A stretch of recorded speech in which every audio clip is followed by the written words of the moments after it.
History inamuhusu mzazi mmoja aliyekataa kukubali ukweli kwamba binti yake ni zombie. Story inaanza ikimwonyesha Lee katoka sokoni kuchukua vitu vya nyumbani. Anafika nyumbani na kufungua mlango wa chumba cha binti yake. Binti yake alikuwa ni zombie. Aliposogea, yule msichana akamgeukia na kutaka kumuuma, lakini baba alimzuia. Sasa ilikuwaje mpaka akawa zombie yule binti? Wanaturudisha nyuma ya stori hii nzuri kabisa. Mamba wa kuitwa Lee alikuwa anafanya kazi kwenye zoo, akiwaonesha followers wake mazingira ya kwenye zoo na jinsi gani ya kuishi na wanyama. Ndio ilikuwa kazi yake na ilikuwa inamuingizia kipato fresh cha kuendelea kuishi. Binti yake alikuwa anapenda kufanya mazoezi ya kucheza, alikuwa anafurahi sana. Na pale nyumbani walikuwa na paka huyo yeye alipenda kuangalia TV, lakini leo akiwa anaangalia TV aliona taarifa ya habari inasema kuwa kuna virus inaenea pale mjini, kwao wajiangalie, huku baba na mtoto akimshangilia binti yake kwa kufikisha umri wa miaka 15. Ilikuwa birthday yake na bibi yake alimpongeza mjukuu wake kwa kufikisha umri wa miaka 15. Huyo binti yeye anaitwa So aliambiwa na baba yake aangalie chini ya kochi kuna zawadi yake. Alipoinama akatazama zawadi, alipoinuka aliona kwa nje mwanaume na mwanamke ni kama wanakumbatiana hivi. Baba akasukana akasema kuwa hawa wanafanya ujinga gani, mbona bado asubuhi? Basi So akaanza kurekodi, lakini baba alimzuia kumwambia kuwa acha, ni tabia mbaya na hii sio Hollywood. Wakaendelea kutazama. Wao walijua kuwa ni mtu na mpenzi wake, lakini huyo mmoja kumbe alikuwa ni zombie. Alimng'ata yule mwanaume. Baada ya kumng'ata akaanza kuwafuata wao walipo, akasogea mpaka kwenye kioo, akaanza kupigapiga kile kioo akitaka kuingia kwa ndani. Baba ilibidi ampie binti yake atoke aende chumbani akajifungie, alafu yeye akadili na yule zombie. Alifanikiwa kupasua kile kioo akawa ameingia ndani. Baba alichofanya alimsogezea kochi, akawa amefanikiwa kumshinda. So anamwonyesha babake kuwa ona kwenye grupu huko kila mtu analalamika watu wao karibu wamebadilika na kuwa mazombi. Mzee anagundua wapo kwenye hali ambayo ni mbaya, anatoka kwa nje, wanakutana na kila mtu amekuwa zombi. Kila mtu anayemjua akawa zombi, hadi bibi naye akawa zombi, dogo yule pale akawa zombi, kuna kiumbwa pia kimekuwa kizombi. Ni noma. Asilimia kubwa pale walikuwa mazombi yote. Sasa walichokuwa wanatakiwa ni kutoka pale wakiwa salama. Wangefanyaje sasa? Baba alimwambia binti yake kuwa unaweza kuigiza kama zombi. So anamwambia kuwa baba, nawezaje kuigiza kama zombi bana? Hebu acha zako bana. Mazombi anza kuwakaribia sasa, wakitaka kuwauma. So ikabidi aanze kuigiza kuwa zombi. Akaanza kuyakuza ile mazombi kwa uzombi wake. Ikabidi amfuate binti yake anachokifanya ili afanikiwe kutoka pale wakiwa salama. Walianza kuigiza vile, wafika mbele washikana mkono wakiwa wanacheza kama mazombi. Ile mazombi yalishtuka na kuanza kuwakimbiza. Inaonekana kama ni watu wa kawaida. Wakiwa wanakimbia, ile mtoto kike alianguka chini. Alipoanguka chini, baba akarudi kumzuia asing'atwe na zombi bibi kizee. Ile bibi alipomng'ata baba yake, So alikuwa na maneno ya bandia, kwa hiyo hayakufanya kazi. Walianza kukimbia kutoka pale. Cha kufanya, walitaka gari. Wangepataje gari? Baba yake kuwa nisubiri hapa na kuja kwenda kuchukua gari, jifiche ama mazombi wasikuone. Mzee akaenda kutafuta gari akiwa anajikinga asing'atwe na mazombi. Alifanikiwa kuchukua gari, akaanza kuiendesha. Akafika kwa binti yake na kumwambia kuwa njoo upande gari tuondoke. Ukawa ameondoka, lakini akiwa kwenye gari na binti yake anafurahia kutoka salama kwa mazombi. Binti yake alimwonyesha mkononi na kumwambia kuwa kipindi waenda kuchukua gari kuna mtoto mdogo alikuja na kunyata mkononi. Baba alivuruga kidogo. So akamuuliza babake kuwa baba, tabadilika na kuwa zombi? Baba akamwambia kuwa hapana mwanangu, hawezi ukawa zombi, hawezi kabisa, hawezi kutokea kitu kama hicho hapo. Basi safari ikaendelea, lakini hali ilianza kubadilika kwenye mwili wa So. Safari ikiwa inaendelea, akabadilika na kuwa zombi. Baba akutaka kuamini, akaanza kumuita jina lake. So acha ujinga bwana, mbona alifanyia hivyo? Lakini So akashakuwa zombi, akataka kumuuma baba yake. Baba ikabidi apige breki ili kumzuia yule So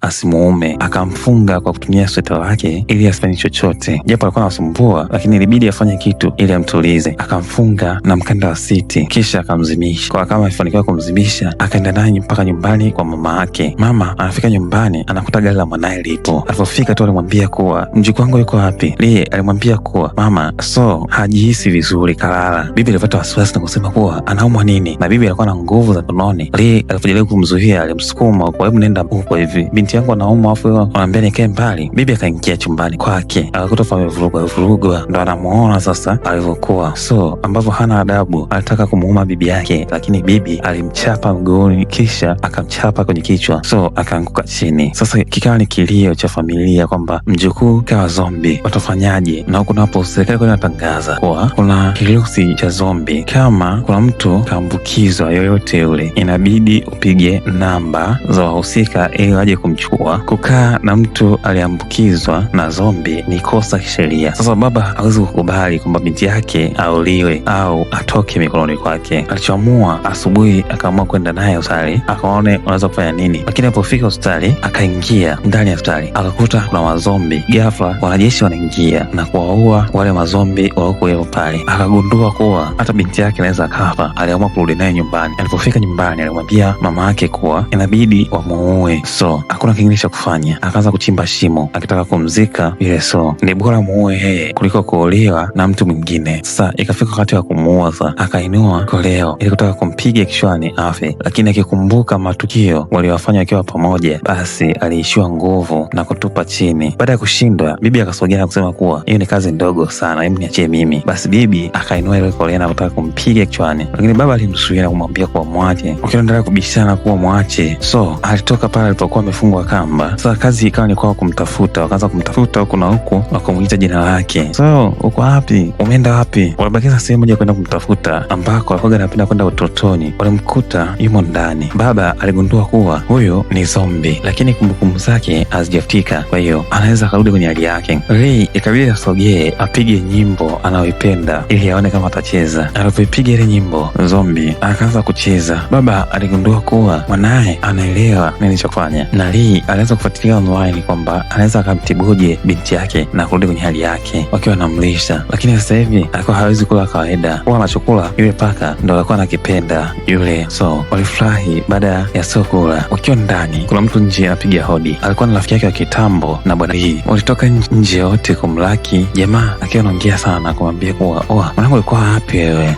Umebadilika sana. Moja kufanya nini hapa kijijini? Binti yako iko wapi? Walimdanganya kumwambia kuwa kalala, lakini jamaa alipotazama aliona kimvuli, ikabidi asogea kwenye mlango. Akiwa anamzuia akafungua na kumwona, so anakula. Alipomwangalia kwenye macho na kwenye mdomo aligundua kuwa kawa zombi. Yule jamaa alichokifanya, walimjaribu kumbembeleza, lakini akatoka nje na kupiga namba aloambia apige akimwona zombi. Lakini rafiki yake anamfuata na kumwambia kuwa bwana Joe, inabidi usipige, unajua ni jinsi gani mzazi anapojisikia binti yake akifa. Lakini rafiki anamwambia kuwa lakini ni huyu ni zombi, siwezi nikaacha zombi endelee kuwepo hapa. Lee alimwambia kuwa so ni zombi, lakini kumbukumbu zake bado anakumbuka, kwa hiyo inabidi tumpe muda. Joe akupiga simu ile siku. Kwa kilichofuata, Lee akaanza kumbembeleza kuwa so atarudi kwenye hali yake baada ya muda, kama tukimpa dawa ambazo zitafanya arudishe kumbukumbu zake vizuri kabisa, atarudi kwenye hali yake. Alimbembeleza rafiki yake wa zamani. Rafiki yake akakubali kushirikiana naye ili kuficha ile siri ya kwamba so ni zombi. Na leo rafiki yake alikuja ili wamtoe wakamfanyishe mazoezi. So walimchukua na kwenda naye kwenye kisioko ambako hakuna watu wengi, ili wananchi wasije kumuona wakaripoti. Walianza kumpa mazoezi wakimwambia kuwa so angalia hapo, ule mkono shika, lakini so akauma. Baada ya kuuma alianza kumkimbiza. Joe alipata tabu sana kumfundisha na kumwelewesha yule zombi.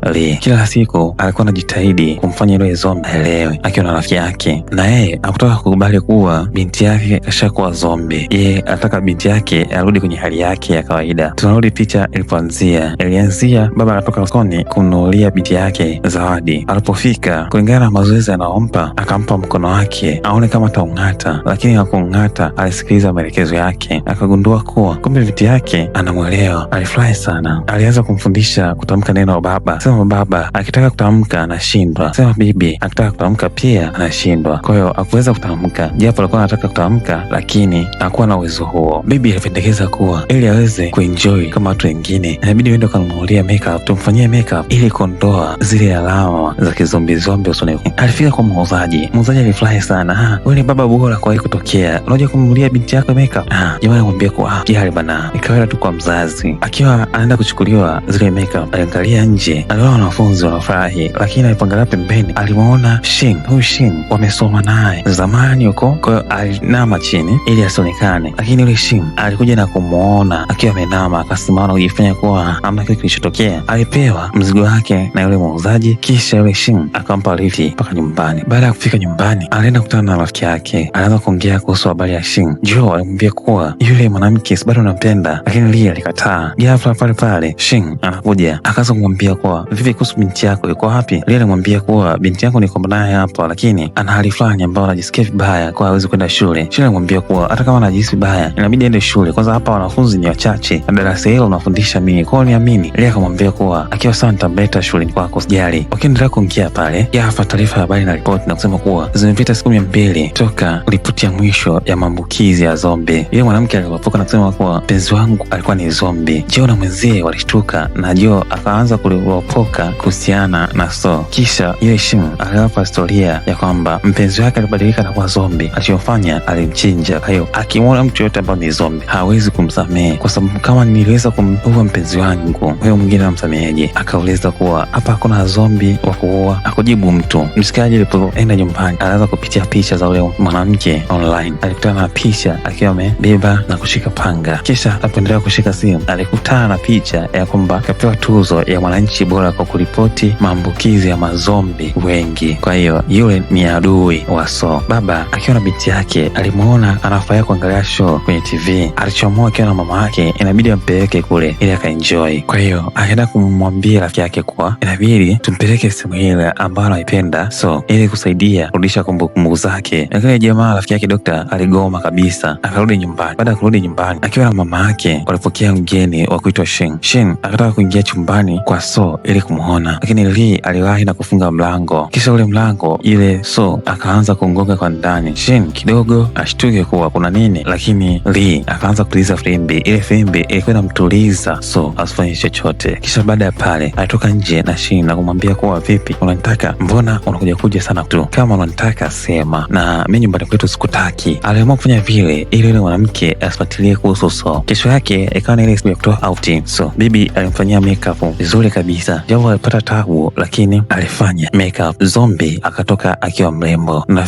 Rafiki yake na Ri kwa kuitwa Joe, na yeye alikuja kumsindikiza waende kuenjoy. Lakini bibi akiwa nyumbani leo, Shin alikuja na kuanza kufuatilia kuhusu So. Mbona wachacha sana? Shin aligundua kuwa yule binti wa kuitwa So ni zombi. Alianza kumuuliza kuwa mama yake na So anajua kwa ukweli binti yake ni zombi. Mama anamwambia kuwa mama yake ni binti yangu. Sasa Shin ndo anashindwa. Kwa hiyo mtu na kaka walioana, yule bibi ikabidi ampe story ilikuwa aje. Shemeji yake Lee alikuwa anamtesa sana dada yake, na Lee alikuwa anapenda kucheza mziki kama Michael Jackson. Alikuwa mtoto wa mjini. Siku ya birthday yake alipokea simu kutoka kwa dada yake, hakutaka kuiacha, akaanza kuongea naye dada yake, lakini dada alikuwa anaongea akiwa amejisahau, amesimama barabarani. Ghafla gari kuja ikamgonga, alikufa pale pale. Kwa hiyo jukumu la binti yake likawa kwa Lee, kwa sababu So alikuja na kuanza kumuita baba. Tokea siku hiyo alianza kumlea So kama binti yake. Wakiwa sehemu wakampeleka So, walijisahau na kuanza kupiga stori za mambo yao. So akawa ameondoka eneo waliokuwa hapo, akakimbia na kwenda sehemu nyingine. Kwa hiyo ukaanza kumtafuta, ameenda wapi, mbona haonekani? Walianza kumtafuta huku na huku. So alienda mpaka kwa muuzaji wa vyakula hivi vya mtaani. Aliona chakula ambacho alikuwa nakipenda kinaitwa churros. Alichukua kimoja bila kulipa. Ile muuzaji alianza kumkimbiza, huku baba alimuona binti yake. Muuzaji naye alifika pale na kumwambia kwa hajalipa. Akalipa. Baada ya kulipa, binti alitaja neno churros. Kwa hiyo likawa ni neno lake la kwanza na kutaja. Baba alifurahi sana. Alichokifanya, alinunua za kutosha zile churros alizokuwa anazitaka binti yake. Ilikuwa ni furaha, alimkumbatia binti yake. Sasa huku nako anamalizia story kwamba baba yake na So yuko wapi. Bibi anamwambia kuwa baba yake So alimwacha baada ya kuchukua pesa za bima baada ya kifo cha mke wake. Pale pale Lee anafika akiwa na Joe na So. Shin alisimama akiwa na fimbo yake akitaka kumpiga yule zombi, akimwambia rafiki yake kuwa toka hapo nimpige zombi. Joe alijikinga na kupigwa yeye. So alikasirika na kutaka kumuuma Shin, lakini babake alimwambia kuwa binti yangu, kuwa mpole, usiwe hivyo, nisikilize mimi binti yangu. Zombi alimsikiliza babake na kuwa mpole. Sasa shida ikabaki kwa huyo Shin. Wakaanza kumkataza na kumwambia kuwa huyu ni mwelewa, na kama ni mwelewa inabidi umwache. Lakini shida moja ilibaki. Baada ya kubaliana na wao, aliwapa sharti moja kwamba ile binti inabidi wamwanzishi shule, aanze kwenda shule kama watu wa kawaida wanaoenda shule. Kwa hiyo zombi inabidi aanze kusoma. Kweli kesho yake walimvalisha vizuri, akampeleka shule. Lakini pale shuleni alipotambulishwa, kama unavyojua shuleni kuna wale waonevu, walikuja na kuanza kumwonea, wakawa wameharibu ile makeup yake, macho yake yakaonekana macho yake ni ya kizombi. Baba ilibidi asogee na kurekebisha macho ili akae sawa. Wanafunzi wenzie hawakumwonea tena. Wakiwa wanacheza basketball, mpira ulienda kwake, wakaanza kumwomba mpira, akautupa chini kwa makusudi na kuanza kuondoka. Hawakupenda. Mwalimu na yeye alipomwangalia usoni alimuona kama amebadilika. Alichofanya, achukue mpira na kumpiga nao, akawa ameanguka na kuzimia. Wakamchukua na kumpeleka hospitali kurekebisha sura yake, maana ilikuwa imepinda. Ukiwa zombi, mwili unakuwa hauhisi chochote, yani ndio kilichokuwa inatokea kwa So. Dokta alifanya maujuzi yake, akafanikiwa kurudisha uso kwenye hali yake. Akiwa hospitali marafiki zake walikuja kumuona, lakini sasa hawezi kupunga mkono vizuri, kwa hiyo alipunga mkono lakini akawa apungi vizuri, na rafiki zake ikabidi apunge vile vile mkono. Ilikuwa ni kazi sana kufundisha mwanafunzi ambaye ni zombi. Lakini bibi akiwa nyumbani, baba yake So ambaye ni mzazi alikuja kumchukua kimabavu ili aondoke naye, na nia ya yule baba ilikuwa sio nzuri hata kidogo. Alitaka kwenda kumkabidhi kwa serikali ili apate pesa zilizoahidiwa, mtu akimpata mtu aliambukizwa atapewa. Ile swala hakuweza kukubali huyu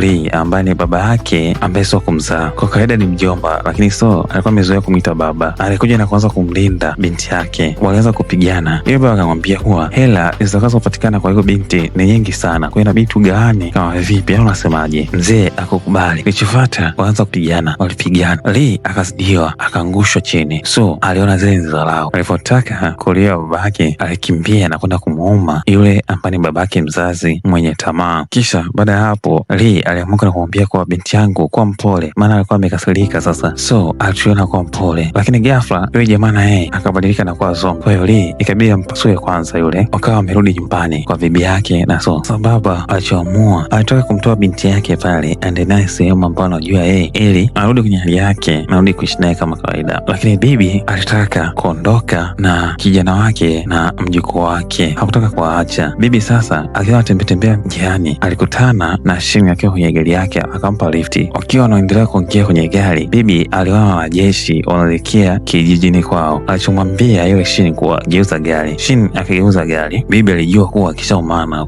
Wale askari walifika nyumbani kwa bibi yake So walikuta hamna mtu. Kumbe Lee alikuwa na binti yake, walikuwa wanapanga kuondoka wao peke yao, hakutoka kwenda na mtu yoyote. Alimwambia binti yake kuwa binti yangu, usijali, huko tunakoenda tutakuwa mimi na wewe tu, hakutakuwa na mtu yoyote. Lee alipokuwa anaendelea kuongea na binti yake, alisikia vishindo vya magari kwenda kuangalia. Alikuwa na magari ya jeshi. Alifunga mlango na kukaza vizuri. Kilichofuata, alimtuliza binti yake na kumwambia kuwa usiseme kitu mpaka nikwambie mimi, sawa binti yangu? Binti ni mwelewa, japo asemi kitu lakini anamwelewa baba yake. Wale askari walimtumia mama yake Lee. Mama yake Lee alimwambia kuwa mwanangu, toka nje, usijali, niko na maaskari hapa. Lakini jamaa kuitwa Lee alisema kuwa samahani, mimi siwezi kutoka nje huko, na huyu binti yangu siwezi kukubali afe hata siku moja. Walimbembeleza sana kwamba Lee, toka nje bana, huyo ameambukizwa. Lee alichokiona, alimwambia binti yake kuwa binti yangu, naomba niume hapa kwenye mkono ili tuwe mazombi yote, ndo option iliyobaki ambayo inaweza kufanya mimi na wewe tupone kwenye hili. Lakini So hawezi tu kuongea, lakini alikuwa hataki kumuuma bwana Lee. Askari walifunikiwa kufungua mlango kwa mbinu zao wanazotumia wao, wakaingia ndani, walimwikia target So wakitaka kumuua, lakini Lee alijikinga yeye na kupiga risasi yeye. Lee alijeruhiwa sana, lakini So hawakumuua. Walimchukua akampeleka hospitali. Baada ya muda mrefu kwenye matibabu, So alifunikiwa kurudi kwenye hali yake ya kawaida, lakini baba yake alikuwa bado yuko hospitali. Hali yake ilikuwa mbaya, kila siku alikuwa akienda kukutana na Lia, lakini bado hali ilikuwa mbaya. Ila leo Lee anachezesha kidole, baada ya muda mrefu anafanikiwa kuamka, na hiyo ilitokana na sababu kwamba binti yake So alifanikiwa kuwa saa mkubwa na alifanikiwa kucheza vizuri ule wimbo alikuwa anaupenda. Kwa hiyo aliusikia kwa mbali, akafanikiwa kuchezesha kidole. Hii recap inaishia hapo, tukutane kwenye recap nyingine. Kama umependa story hii, naomba usubscribe, comment, usisahau kulike. Asante na karibu tena.